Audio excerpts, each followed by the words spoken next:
First contact fallout.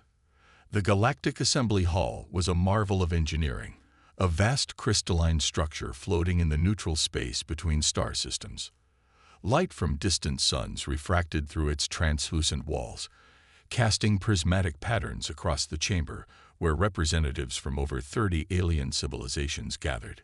Commander Sarah Chen of the Earth Space Force stood perfectly still at the human delegation's podium, her face a mask of diplomatic neutrality despite the rising chorus of chittering laughter. The humans wish to join our alliance. Ambassador Vrax of the Zolari Imperium's voice translator couldn't quite mask the derision in his tone.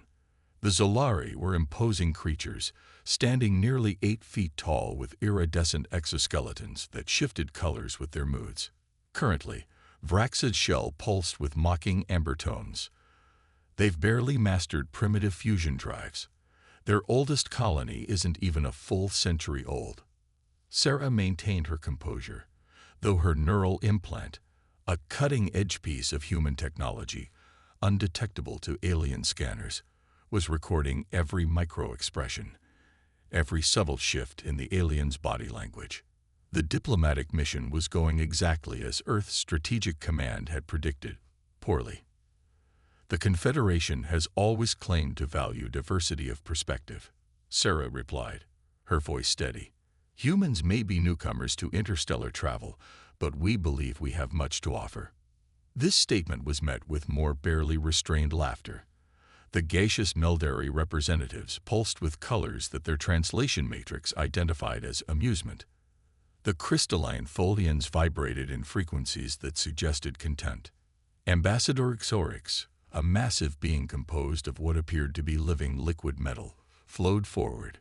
Perhaps the commander would like to share what humans could possibly contribute to a civilization that mastered antimatter containment 12,000 years ago, or to species who were traveling between stars while your ancestors were still discovering how to control fire. The assembly hall erupted with sounds of alien amusement. Sarah's neural link buzzed with an incoming message from Dr. Eliza Washington, Earth's chief cynobiologist, who stood silently behind her. They're enjoying this, the text scrolled across Sarah's visual field. It's political theater. Let them have their fun. Sarah gave an imperceptible nod. This was all part of the plan. High Counselor Zethra, an ancient being from one of the founding races, raised a limb for silence. The chamber quieted immediately. Zethra's species, the Archivists, were among the oldest known sentient beings in the galaxy, with lifespans measured in millennia. Commander Chen, Zethra's voice was surprisingly gentle, almost grandfatherly. You must understand our position. The Galactic Alliance maintains stability through careful balance of technological exchange. Species are admitted when they demonstrate sufficient advancement to contribute meaningfully. Humanity simply hasn't reached that threshold. Sarah nodded respectfully. We understand, High Counselor. May I ask what would constitute sufficient advancement? Zethra's compound eyes blinked in sequence, an expression of careful consideration. At minimum, independent development of efficient faster-than-light travel, controlled gravitics, planetary defense systems capable of repelling mid-tier threats, elementary manipulations of quantum probability fields. The basics, really. More laughter rippled through the chamber. Ambassador Vrax stepped forward again, his exoskeleton now pulsing with bright orange amusement.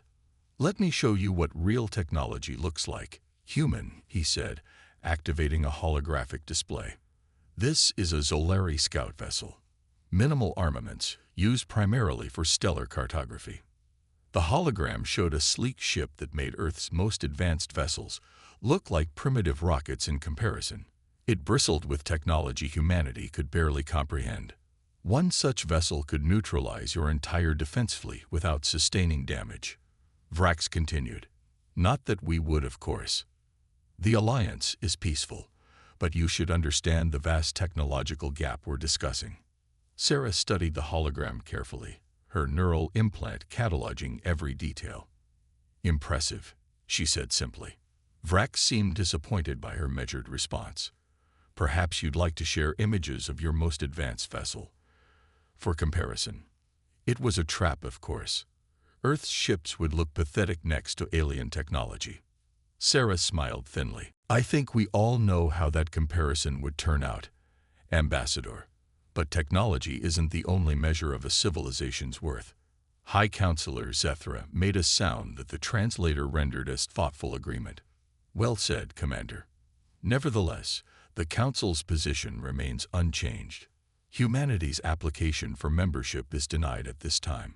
We recommend reapplication in approximately 200 years, assuming normal technological progression. As the formal session ended, Sarah and her small delegation made their way toward the transport bay. Alien representatives brushed past them, some openly staring, others pointedly ignoring the humans as if they were barely worth notice. That went exactly as expected, Dr. Washington murmured as they walked. Did you get everything? Sarah tapped her temple where the neural implant sat hidden. Every detail, every frequency, every power signature. Her voice was barely above a whisper. They have no idea what we're actually capable of. As they boarded their shuttle, deliberately designed to look less advanced than it actually was, Sarah sent a coded burst transmission to Earth. The message was simple: Phase 1 complete. In an orbital shipyard hidden behind Jupiter's massive bulk, engineers and scientists were already at work on a vessel unlike anything the galaxy had ever seen. The aliens' mockery wouldn't last much longer. Humanity had never responded well to being underestimated. As their shuttle pulled away from the Galactic assembly station, Sarah watched the massive structure recede through the view screen. The next time she returned, things would be very different. Take us home, she ordered the pilot. We have work to do. The silent weapon. The quantum research facility deep beneath the Atacama Desert looked nothing like a place where humanity's future was being forged. Its unassuming entrance, a simple concrete structure nestled among red rock formations, provided no hint of the 20 subterranean levels below, each more secure than the last. Dr. Marcus Wells stood before a holographic display, his augmented eyes tracking complex quantum algorithms that twisted and shifted like living things. At 53, Wells was widely considered Earth's foremost expert on theoretical physics, though the majority of his work remained classified at the highest levels. Run the simulation again, he instructed the AI. Adjust quantum field parameters by 0.3%. Calculating, replied AI, the advanced recursive intelligence algorithm that operated as both research assistant and security system for the facility. Simulation complete. Probability of successful field generation has increased to 87.4%. Wells smiled tightly. Not perfect, but significantly better than yesterday's results. Behind him, through reinforced transparent aluminum windows, technicians worked on what appeared to be the heart of a massive engine. Except it wasn't an engine in any conventional sense. The quantum displacement core gleamed with an ethereal blue light, its concentric rings seemingly phasing in and out of visible reality. This technology represented the culmination of 50 years of secret research, initiated after the discovery of the alien observation post on Mars had alerted humanity to the existence of advanced extraterrestrial civilizations. That day had changed everything. Earth's governments, usually fractious and competitive, had united in secrecy. If humanity was to survive in a galaxy of ancient, advanced species, it would need to leapfrog centuries of normal technological development. A communication alert pulled Wells from his contemplation. Commander Chen's face appeared on a secure channel. The diplomatic mission went exactly as predicted, she reported without preamble. The aliens dismissed us completely. My neural implant gathered comprehensive data on their technology, communication protocols, and defensive systems. Wells nodded. Excellent. Having them underestimate us works to our advantage. There's more, Sarah continued, her expression grave. The archivists shared intelligence about a new threat at the edges of Alliance space, something called the Void Collective. Even the most advanced Alliance species seemed genuinely concerned. The timing couldn't be better, Wells replied. How long until you reach Earth? 36 hours. We're maintaining our primitive velocity profile to avoid suspicion. Good. The prototype is nearly ready. The final components from the Jupiter shipyard will arrive tomorrow. After the communication ended, Wells returned to his work with renewed purpose. On a separate display, he reviewed the intelligence Commander Chen had gathered from the Galactic Assembly. The aliens' arrogance was a gift. They'd revealed far more than they realized, assuming humans couldn't possibly understand their advanced technology. They were wrong. Humans had been studying recovered alien technology since the Mars discovery. More importantly, they'd been developing entirely new approaches that even the ancient races hadn't considered. Dr. Wells, Aria's voice interrupted his thoughts. Incoming priority message from Luna Observatory. Deep space sensors have detected unusual activity at the edge of the solar system. Wells frowned. Define unusual. Multiple objects decelerating from FTL velocities. Configuration matches no known Alliance vessel profiles. A chill ran down Wells' spine. Show me. The display shifted to show grainy images of dark, asymmetrical ships emerging from what appeared to be tiers in space itself. Their hulls seemed to absorb light rather than reflect it, making them difficult to track visually. Analysis. Wells asked, though he already suspected the answer. 96.7% probability. These are vessels belonging to the Void Collective mentioned by Commander Chen. Aria responded. Their approach vector suggests they will reach Earth orbital space in approximately 48 hours. Wells' mind raced through calculations and contingencies. The prototype wasn't ready for deployment. Earth's conventional defenses would be useless against technology this advanced. And the Alliance, even if they were inclined to help, was too far away to respond in time. Send alert code Omega to all command centers, he ordered, and get me General Rivera immediately. Within minutes, the facility was in full emergency mode. Scientists and engineers worked with frantic precision, while military personnel secured critical systems. In the main chamber, General Rivera's hologram appeared, her face grim. We've confirmed the findings, she stated. 17 vessels, each approximately the size of Manhattan. Our most advanced weapons can't even track them properly, let alone damage them. What about the Alliance? Wells asked. Rivera shook her head. We've sent messages, but given the communication lag and their demonstrated attitude toward Earth, I wouldn't count on their help. Wells straightened his shoulders. Then we moved to Plan Epsilon. The prototype isn't fully tested, but we don't have a choice. That's insanity, Marcus, Rivera objected. The quantum core is unstable. The navigation systems haven't been properly calibrated. The pilot interface is functional enough. Wells interrupted. I'll pilot it myself if necessary. A tense silence fell between them before Rivera finally nodded. I'll give the authorization. God help us all. As the general's hologram disappeared, Wells turned toward the quantum core chamber, where engineers were already accelerating their work to impossible speeds. ARA, begin emergency preparation sequence for Project Defiance, he commanded.